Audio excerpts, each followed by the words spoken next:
Y me tocó exponer el capítulo Los mitos ávidos de sangre mestizos. René Zavaleta en este capítulo nos dice el secreto que descubrió del arte Augusto Céspedes en la obra Sangre de Mestizos. Nos dice que son los trágicos fantasmas inmóviles del background de la trama, el maldito trasfondo inanimado, los desdeñosos mitos crueles que están detrás de sus cuentos, los dioses objetivos que miran a los personajes que les sirven. René nos menciona un viejo ensayo que escribió Sartre sobre Sartoris diciendo que el gran resorte del Faulkner es la deslealtad. Uno espera los actos, pues son lo esencial de la novela, pero Faulkner nombra los efectos, no los actos.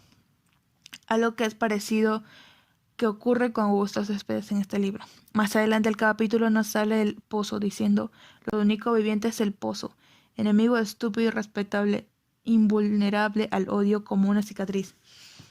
Yo lo interpreto esto como si el único sobreviviente de toda la guerra que hubo en el Chaco fue el pozo. Y también nos dice que el pozo fue defendido como si realmente tuviera agua, considerando de que ella era la única vida de aquellos zapadores. También yo lo considero como si hubiera sido que los soldados defendían el pozo a muerte, eh, creyendo que sí había agua, que era su única esperanza de que en el pozo sí lograra encontrar agua. Luego nos dice la frase, ahora es patria Chaco, de los muertos sumidos en tu vientre. Complementándola más abajo diciendo, antes no eras patria, lo eres ahora por los muertos, eres la patria de esos muertos. Con la adquisición de los muertos eres ahora un ser todo diferente al que eras. Con su inanimidad te has animado, el objeto se transfigura en su relación con el hombre. Para mí ese pozo es siempre nuestro. ¿Acaso por lo mucho que nos hizo agonizar? Es nuestro porque en él agonizamos, porque antes era solamente una olla de tierra, un objeto en sí, una materia. Yo lo interpreto esto como si fuera que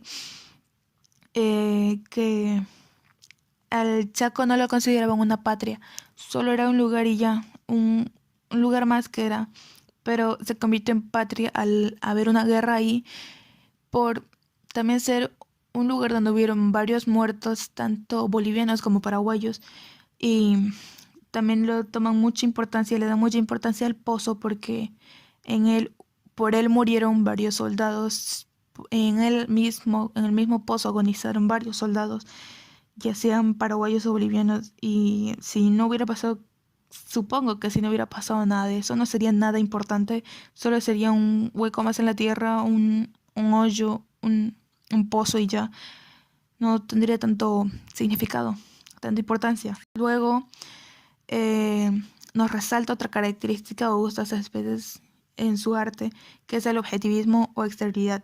No existe el hombre si no estalla hacia la realidad, y sus consecuencias son expletorias, el amor o erotismo, la violencia, la guerra como violencia normal y adquirida, y sobre todo la fe en la expresión o palabra. Casi finalizando el capítulo, René nos dice que el arte de Augusto Céspedes es saludable y por consiguiente cruel y melancólico. Cruel y melancólico yo creo que vendría a ser por la crueldad que hubo en la guerra, o en ese mismo tiempo al no haber agua y al haber varios soldados sufriendo por sed, muriendo de sed y por un lugar, y melancólico al recordar tantas muertes. Eh, Nos dice que el alma de la literatura es el romanticismo poderoso donde las dimensiones herméticas eligen la objetividad, es decir, la existencia de este personaje no es interior ni exterior, pero nace desde dentro y estalla. Todo sigue valiendo en él porque no renuncia, no puede hacerlo a nada de lo que es, se mueve siempre con lo que lleva. Mi nombre es Torío Alejandro Acosta Leva y a mí me tocó exponer el capítulo Terciana Muda del libro Sangre de Mestizo de Augusto Céspedes. Bueno, desde el título se puede observar quizá un poco de delirio y sufrimiento en ese infierno pálido y lejano, como él lo describe. Y es que bueno, de eso se trata la poesía, del sufrimiento que vivieron sus compañeros y él en la guerra del Chaco, y sin embargo cómo persistieron día a día para lograr atravesar esta terciana muda, es decir, esta crisis que los acechaba, esta fiebre, aunque persistente, pues como decía el artista, Chaco, te contemplo desde el atlas de mis sueños. También nos hace ver que fue una guerra sangrienta donde participaron jóvenes, niños y adultos, que no eran más que campesinos, indígenas o etcétera. En sí, la poesía me gustó mucho y para mí Augusto Céspedes es uno de los grandes de la literatura boliviana. Mi nombre es Alexandra Antelo Morales. Me tocó el capítulo El Pozo del libro Sangre de Mestizos de Augusto Céspedes. El suboficial Navaja se encontró en el hospital de Tarairí con avitaminosis beribérica, evacuado hasta La Paz, donde cuenta lo que vivió. El 15 de enero, en el Chaco, tuvo 20 soldados a cargo con apariencia diferente a lo normal, algunos con enfermedades, llevados hacia el hospital de Muñoz. Al atardecer llegó un viejo camión encargado de llevar agua a los soldados, y además con menos agua de lo normal, ya que la cañada se había secado. Una noche llovió en el Chaco, en la que aprovecharon los soldados para bañarse. Al enterarse que hubo un buraco abierto de la época inmemorial, fueron de inmediato a cavar unos 12 metros bajo tierra, en donde sentían la tierra húmeda. El suboficial baja al pozo donde se siente el aire de la tierra bajo la sombra, sintiendo la tierra suave con los pies. El día 27 de abril, llegado a los 30 metros, se presiente el fracaso, sin ninguna gota de agua. Se lleva la información al comandante, pero él, lleno de esperanza, insistió en excavar. Cerca de los 50 metros, con la atmósfera más prieta que antes, en 1 de octubre se da la orden de suspender la excavación, en donde se lo deja abandonado. Empieza el ataque entre los días 4 y 5 por los Pilas, hacia el pozo donde excavaron los bolivianos, peleando como si realmente tuviera agua, con metralladoras y cañonazos, partiendo la tierra. Ya a las 12 los Pilas se retiraron. Así, los bolivianos se retiraron, los 8 muertos entre ellos. Mi nombre es Melissa Jimena Tora Víquer. Me tocó exponer La Coronela. El teniente coronel Santiago Sirpa conoce a una muchacha de cabello bronce, ojo grande, de piel blanca. La señora Trini tiene una pascana donde frecuenta a varias personas y vende lo que es enlatado, azúcar, café. Su infancia de Bárbara fue en Trinidad, en la frontera de Brasil. Sirpa la conoce en un inconveniente que tuvo en una celebración. Entra a buscar a la señora Trini y la encuentra a Bárbara en el mosquitero en paños menores. Llega doña Trini, piensa lo peor, le grita, le dice perra y de ahí la agarra para retarla. Y Sirpa, para que no le pegue, en eso aprovecha y huye la muchacha, le explica lo que pasó. Asimila, la señora la trae de vuelta a la pelada para que se cambie. Después, 1 año y medio, se casa en Guayaramerín con buena ropa importada desde Brasil. Tuvieron tiempo en Villavella, donde fue trasladado en cobija. 2 años. Lo llamó el Estado Mayor General de La Paz en 1929 con su esposa Beniana Vista Ligimani. Tenía 2 loros y ella era infértil, no podía tener hijos. De ahí al tiempo se fue a Roboré, el coronel, al Chaco, con su ministro de guerra, con una maleta de una mariposa. Tuvieron que explorar 300 kilómetros al bosque, abriendo camino con machete, y descubrió una oligarquía capitalista. Sacaron castaña con la mano los paraguayos semidesnudos. Mi nombre es María Teresa Campbell Menacho y me tocó la segunda parte del capítulo La Coronela. En julio de 1932, a Sirpa le llega una carta de su amigo Genaro, quien le informa que su esposa Vara ha sido vista muchas veces con un tal Nemesio Kisbert y le aconseja pedirle el divorcio, pero además que no se fíe del capitán Hinojosa, su amigo, que sabía de esta supuesta infidelidad. Sirpa parte rumbo a Roboré y 2 días después se encuentra con Hinojosa.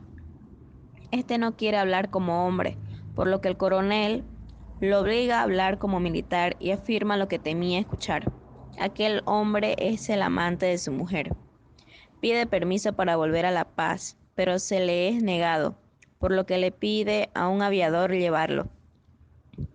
Está tan enojado que grita que matará a su esposa y al amante, pero además que dejará de ser militar. Hinojosa lo calma. Más tarde van en busca de noticias a la radio y se enteran que los paraguayos atacarán Florida. Lo hacen y los heridos mueren de infecciones por no ser atendidos correctamente. Bogado es tomado y los paraguayos están ganando.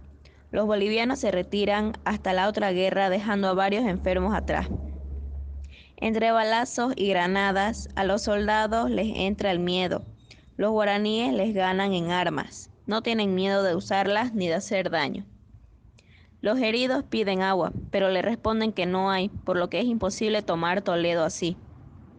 Una sección de soldados bolivianos intentan huir, pero Sirpa mata a uno y los demás vuelven a la guerra. Después de una lluvia de balas, el coronel siente un golpe de fuego en su mano y cae desmayado. Tiempo después se la vendan y se entera que murieron muchos soldados bolivianos en plena guerra. El resto del capítulo se centra en una conversación entre Hinojosa y Sirpa, este último tratando de olvidar a su mujer. Hablan principalmente de la guerra, que sí terminará. Pues sí termina 3 días después para el capitán Hinojosa, cuando las balas de una ametralladora disparan contra él. Al parecer amaba a Vara, puesto que Sirpa halló una fotografía de ella en su cartera. No tarda mucho en que la misma suerte le llega al coronel paceño, Sirpa, quien en su último respiro recuerda a su mujer. Mi nombre es Luis Sebastián Bazán Noriega y a mí me tocó exponer el capítulo 6 muertos en la campaña. Este capítulo trata sobre un hombre que se encontraba en el frente de batalla junto con su escuadrón y relata las condiciones deplorables a los que estaban sometidos él y sus compañeros, dejando en evidencia las enfermedades y la mala higiene que llevaban aquellos. Además, él nos dice que en el velo solo se piensa de si uno terminaría muerto y lo único que escuchas es el sonido del fusil que estás llevando. Muchas veces, al ver la enfermería, te puede llegar a entrar el terror mismo al ver los ojos llenos de vacío de tus ex compañeros. Un día el hombre estaba en una posición avanzada junto a 25 hombres y al frente tenía los pilas o paraguayos y se acuerda que regresó por la picada donde se encontraban 2 soldados de su sección que estaban llevando un balde del agua. En uno de esos ratos que los estaba escoltando, a ellos los emboscaron y dispararon y mataron a uno de sus compañeros, dejándolo en medio del camino todo ensangrentado. Además cuenta que en esos momentos incluso hasta el sonido de las ametralladoras llegaban a traumar a los soldados y que cada piedra que podía llegar a ver hacía pensar con facilidad que era una granada. Él conoce a un tipo llamado Aniceto, con el que protegen un puesto de avanzada en el kilómetro 7. Ellos contenían el avance de los pilas, pero cada vez se volvían más locos por tanta metralla, y que seguro pasaba igual del otro lado. La guerra seguía y un día Aniceto, él y 14 soldados tenían las órdenes de investigar las líneas enemigas, pero cuando su escuadrón estaba cerca de las filas enemigas, estos fueron emboscados. Mataron a 2 de sus compañeros y en lo que estaban escapando le dieron a él en el pie. Lo único que él escuchaba fue el grito de replegarse, nos han envuelto de su sargento, y quedó en medio del fuego cruzado, hasta que Aniceto fue a ayudarlo y trataron de escapar. Pasó el rato y luego de una metralla lograron escapar. 15 días después volvieron al frente, ambos, y en lo que estaban por las malezas, quedaron en medio de un escuadrón pila, y aunque trataron de escapar, esta vez los capturaron. Pasaban los días y ellos los hicieron caminar sobre el sol abrasador, junto con un indio que estaba herido del pie y que no caminaba bien. El indio muchas veces quedaba atrás, hasta que uno de esos momentos un sargento paraguayo le dijo que lo fusilaran. Delante de los bolivianos, él cayó rendido al piso en medio de un charco de sangre. Luego de un rato Aniceto le dijo que huyeran en quechua, en lo que los dos aviones bolivianos volaban y arrojaban bombas mientras que los pilas los amenazaban. Hasta que un rato Aniceto le dio un puñetazo al sargento y trató de arrebatar un fusil de un soldado, pero que no lo logró y terminó por ser fusilado. Él trató de cubrir el cuerpo de su viejo amigo, pero el simple hecho de verlo ahí tirado no le dejaba. Desde allí quedó solo y luego de unos días la Cruz Roja llegó para atenderlo y darle comida y ropa. De ahí nos relata que ya solo piensa en los hastios y la realidad de la situación, en donde solo él es una ficha más de la guerra y que no terminará jamás. Mi nombre es Jorge Luis Bravo Mendoza. Me toca exponer el capítulo El Milagro del libro Sangre de Mestizos, por Augusto Céspedes. La historia nos cuenta el recuerdo de unos cuantos soldados que huyeron al monte tras el ataque paraguayo por la retaguardia. Alrededor de 15 soldados estaban perdidos por el monte del Chaco, escasos de agua y agonizantes. Caminaron por días como una cadena de bueyes, uno detrás de otro, buscando salir del monte y beber un poco de agua. Cuando ya solo quedaron 10 soldados, las jornadas de marcha no eran más que un solo día, largo, prodigiosamente largo como el monte. Los valientes soldados, con un último esfuerzo, llegaron hasta un grupo de árboles que desde lejos tenía apariencia de una laguna, pero al llegar estaba toda seca. Todos cansados, se derrumbaron y se pusieron a dormir, hasta que despertaron y empezó a caer gotas del cielo. Para ellos, esa lluvia fue el milagro que salvó sus vidas y les permitió llegar con vida hasta Saavedra. Mi nombre es María Alejandra Brunner Peña. Yo les voy a hablar sobre el capítulo Humo de petróleo de la obra Sangre de Mestizos, escrita por Augusto Céspedes. Este capítulo nos habla sobre el trayecto que tuvo Pampino en la época de la Guerra del Chaco. Pampino era un transportista de fósiles y municiones para esta guerra. Él era muy conocido por su campamento gracias a diferentes anécdotas que solía contar, como ser cuando tenían que salir de camiones plantados en arenas movedizas o manejar por caminos indomables a una velocidad que no cualquiera solía animarse. Pampino, nacido en Cochabamba, hijo de una chola y un mestizo, vivió su infancia en la zona costera, Antofagasta. Un tiempo su campamento tuvo que quedarse unos días por Oruro, donde allí conoció a Chepa, hija de una cholita, que acogía a Pampino en noches de frío cuando su madre viajaba, la cual eran casi todas. Pero una vez el rumbo tenía que seguir, no se aferró a ella, tenía siempre por delante lo que le gustaba hacer y la entrega a la patria. Hubo un día donde su campamento y todos los camiones se quedaron sin gasolina, pero solo podía ir uno de los transportistas a recoger los turriles. La mayoría de ellos se negaba a realizar este viaje, ya que como era época de guerra, existía la posibilidad de ser víctima de cuatritraje, lo cual era cuando las retaguardias enemigas atacaban a los choferes principalmente en diferentes caminos. Pero Pampino no puso ninguna excusa y aceptó a ir. Cuando ya estaba de vuelta con los turriles, le empezaron a llegar piedras y balazos de metralleta a todo el camión, lo cual ocasionó que cayera a una peña, donde allí las retaguardias vaciaron los galones de gasolina y quemaron allí a Pampino, dejando buenos recuerdos de alguien que se entregó a la patria en época de guerra. Gracias. Mi nombre es Luis Eduardo Cabrera Hurtado y a mí me tocó exponer el capítulo Las ratas. Este capítulo empieza contando la historia de Nicanor Lanza Frique.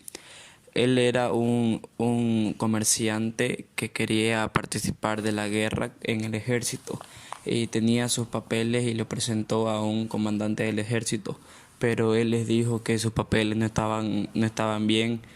Él le demostró que sí, que tenía el sello de la segunda división y de la PM, pero igual dijo que vaya al cuartel a hacérselo firmar de nuevo y él no quería todo eso. Entonces Nicky se molestó y entró en protesta. Después de eso, él fue y habló con un canciller, el canciller Quiroga. Le mostró sus papeles al canciller Quiroga y él comprobó que sí, que todo estaba en orden, que él podía participar en el ejército, pertenecer al ejército. Entonces él le dice que va a hacer todo lo posible para que él participe en el ejército. Después de eso, Nicky cuentan de qué era lo que trabajaba. Él empezó trabajando con botas. De ahí pasó al negocio de los botones. Luego del negocio de los botones empezó con el negocio de los aeroplanos, de los aviones. Fue tanto su éxito en el negocio de los aeroplanos que fue requerido sus aeroplanos para la guerra por el general Gunt. Entonces, luego de eso bajó al negocio de la harina. Y con el negocio de la harina se internacionalizó la harina con Argentina. Entonces, de ahí llegó a hablar con el ministro de harina y el ministro de harina hizo una conferencia con el señor Lauresana. Le dijo que el señor Lauresana pertenecía a Argentina, le dijo que ellos sí que iban a recibir la harina, que iban a comercializar y le iban a ofrecer un trato a Bolivia. Luego todo eso, después de eso, el señor Lauresana le dijo que van a seguir comercializando con Bolivia, pero por el tratado internacional primero tienen que hacerlo con Paraguay, debido a que los de Paraguay eran menos y era de un país más pequeño. Esto le molestó, obviamente le molestó al ministro de Harina. Entonces, después de eso, Nicky fue al palacio y por un pasillo fue a hablar con el ministro de gobierno. Entonces ahí fue el ministro de gobierno y se encuentra con una larga cola donde había un italiano, un yugoslavo y otras personas. Entonces ahí se encuentra al señor Quiroga, que era el secretario del ministro, y le dice que lo hace entrar a hablar con el ministro. Y ahí Nicky le explica la situación al ministro y le dice que por qué no puede participar en el ejército. Entonces él le dice que hará lo posible para estar con él, pero va a hablar con el ministro de guerra. Pero le dice que no puede hablar con él porque él lo odiaba a Nicky, supuestamente porque Nicky tuvo un problema con su cuñado en un tema de calzoncillos que era que él comercializaba. Entonces el ministro le da la solución a Nicky de que se vaya al Chaco y ahí trate con Laudesna y sirva a su país en el Chaco. Entonces él dice perfecto y se va al Chaco. Luego pasan a otra sección del capítulo que ya en el Chaco dice que hay una plaga de ratas. A esto se ve el nombre del capítulo. Una plaga de ratas y varios insectos, mosquitos, arañas, escorpiones. Todos esos insectos Nicky le tenía miedo. O sea, le tenía miedo, digamos. Pero especialmente a las ratas le tenía una manía. Él sentía placer las odiaba totalmente, digamos, sentía placer por hacerlas sufrir. Incluso él disfrutaba cuando los transportistas le echaban gasolina y quemaban a las ratas. Entonces, él tenía un pedazo de queso envolvido en un papel, en una hoja. Entonces, las ratas se acercaban todo el tiempo a ese papel, arañaban las paredes, hacían bullas, todo eso. Y eso le molestaba mucho a Nicky, él que dormía ahí en su mosquitero, le molestaba mucho. Y en una de esas estaban hablando el canciller Quiroga con el ministro de gobierno y otros ministros. Y en eso dicen que que la solución para la guerra es que el presidente asume el cargo del ejército porque él era el con más cabeza, digamos, el más inteligente, el más estratega, y les dice que sí, que es lo mejor, todos acuerdan. Y luego dice que el que no esté de acuerdo con eso, el ciudadano que no esté de acuerdo con eso, le meten 4 balazos. Y uno dice que para hacer eso habría que matar a la mitad de Bolivia porque varios no iban a estar de acuerdo. Entonces de ahí sale, luego de eso quedan de acuerdo y todos se van a echar, algunos siguen charlando. Y sale una rata de ahí y luego Nicky dice, la persiguen un tiempo y Nicky dice que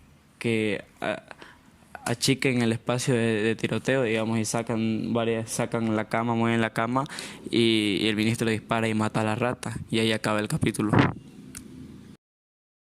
Mi nombre es María Belén Camacho García y me tocó leer el capítulo La Paraguaya, del libro Sangre de Mestizos por el autor Augusto Céspedes.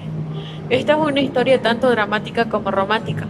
Trata de una fotografía de una mujer paraguaya. No dice ni su nombre, ni quién es, ni cómo es. La historia empieza por la muerte de un oficial. Quienes lo mataron fueron los Pilas. Los bolis lo vieron de lejos. Se acercaron y vieron que tenía uniforme de soldado. Pensaron que era un artillero. Notaron algo raro en sus pies. Luego uno de los soldados dijo, es un oficial. Un oficial muerto era una presa muy valiosa por incorporar a los enemigos.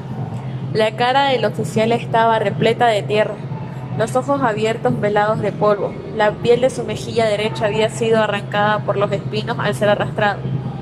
Luego se le revisó los bolsillos. En uno de los bolsillos encontró cartas para el teniente Selvio Esquiel y en su otro bolsillo abotonado encontraron un sobre doblado, el cual estaba el papel de seda, un mechón negro y una fotografía de una mujer muy hermosa. Los soldados le mostraron la fotografía de la mujer paraguaya al teniente Pacuara. Quedó sorprendido al ver la fotografía. La carta decía, a mi amor, recuerdo de su amor a... El teniente se quedó con la imagen y la guardó en su billetera y ordenó que entierren atrás al oficial. Después de días olvidó la cara del oficial y pensaba solo en la fotografía. Quería saber el nombre de la chica. Luego se acordó de sus anteriores amoríos, los cuales eran Toñita, Chela, Violeta, Lola y Julia, pero ninguna le había importado tanto como la chica de la fotografía. Capítulo 2. En mayo de 1934, los teléfonos de campaña llevaron una división a los regimientos y las damas visitaban la línea. Llegó a la trompetería y él vio una rubia y una morena. Las muchachas se sentían admiradas por ver que sus amigos le miraban. Los amigos le preguntaban dónde estaban los paraguayos y él dice que estaba en el gris de la arboleda del horizonte. Las chicas se fueron a las 3, después de disfrutar todo. Los amigos se pusieron a beber y se quejaban de que no habían visto mujeres ni hijos. Entonces él bebía un jarrón y soñó con la mujer, pero no la podía desnudar ni la podía tocar. Después de tiempo, al extraer las notas de su billetera se le cayó la foto y uno de los presentes la levantó y dijo que era muy recia y sabía que no era la mujer de Pacahuara. Pacahuara le pidió que le devuelva la foto y después de que el presente lo molestó, le dio la fotografía. Una tarde de noviembre, él fue asesinado. Llegué a entender de que Pacahuara se llegó a enamorar de una mujer que ni conocía porque había visto esa imagen después de tanto tiempo. Y su único motivo para ir a su casa y después de terminar la guerra era estar con la chica que ni conocía, pero podía buscarla. Mi nombre es Daniel Camacho Pedraza. Me toca exponer el capítulo Opiniones de dos descabezados del libro Sangre de Mestizos por Augusto Céspedes. La historia nos relata a un grupo de 20 hombres malheridos que tras la caída del Fortín Muñoz estaban buscando un lugar donde pasar la noche y estar seguros. Es allí donde encuentran el lugar Tres Pozos. Todo el grupo monta sus tiendas de campaña. La historia nos muestra a un personaje especial que no podía dormir en la noche. Es allí donde él escucha ruidos y pasos y tropiezos afuera de su tienda de campaña. Es donde sale y pregunta quién es cuando ve a una sombra. La sombra le responde que no prendiese la luz porque se asustaría al ver que es una persona decapitada, es decir, era un fantasma, y que no hiciera gestos ni nada raro, que él no le haría daño. Entonces el soldado le sigue preguntando que qué hacía allí y cómo había llegado hasta aquel lugar. El fantasma le responde que estaba yendo hacia el este, pero los vientos lo habían llevado hacia el sur. El fantasma estaba yendo a asustar a la persona que lo había decapitado, como siempre lo solía hacer. Es allí donde el soldado le empieza a preguntar desde dentro, desde su tienda de campaña, que por qué quiere asustar a la persona que lo mató, es decir, a un soldado, cuando la guerra es un lugar donde se debe echar la culpa a muchas más personas. El fantasma, un poco consternado, le pregunta que a quién debería de él de asustar o echarle la culpa. El soldado le responde con cierto temor, porque aún no podía confiar en él, claro está, que podía echarle la culpa al gobierno boliviano por haber mandado a cientos y miles de personas por una guerra que simplemente se pudo haber evitado por expansión y economía y bienes propios que no tenían nada que ver con los soldados. Es allí donde el fantasma le dice que tiene razón, que podría ir y asustar además a políticos que le hicieron mucho mal al país. Y el soldado le dice que también podría echarle la culpa el ejército paraguayo por haberse unido a la guerra, por haber sido un conflicto inicial con Bolivia por beneficios propios. Es allí donde el fantasma le dice que tiene razón, que podría ir y asustar y echarle la culpa a ellos. Entonces inicia un debate para ver quién tiene más culpa por todo lo que ha estado pasando. El fantasma nos dice que también podría haberle echado la culpa a una empresa petrolera que había tanteado mucho dinero en la guerra, en armamento y demás, y que sería una causa directa por las muertes que esto han causado. También podría echarle la culpa a una oficina en Buenos Aires que ayudaba con información a los grupos paraguayos para llegar para poder ganar la guerra, es decir, causaban la muerte de muchos soldados bolivianos. El fantasma se sintió muy consternado, ya que habían muchas personas a quienes culpar por su muerte, por la muerte de los soldados caídos, porque por él haber sido decapitado. También le echaban la culpa a un cierto gobierno boliviano que nunca reconoció el valor de los muertos en batalla, es decir, nunca les dieron dinero, ni siquiera les dieron mucha economía. Simplemente cuando murieron les daban una cierta cantidad de dinero que no bastaba para todo el sacrificio que habían pasado. Y pues, y es así como termina la charla y los dos, tanto el fantasma como el soldado, quedan en que la culpa lo tienen todos los que estaban en alto mando y que en verdad esa guerra se pudo haber evitado y así evitar todas las muertes de personas inocentes que simplemente cumplían órdenes de personas tontas.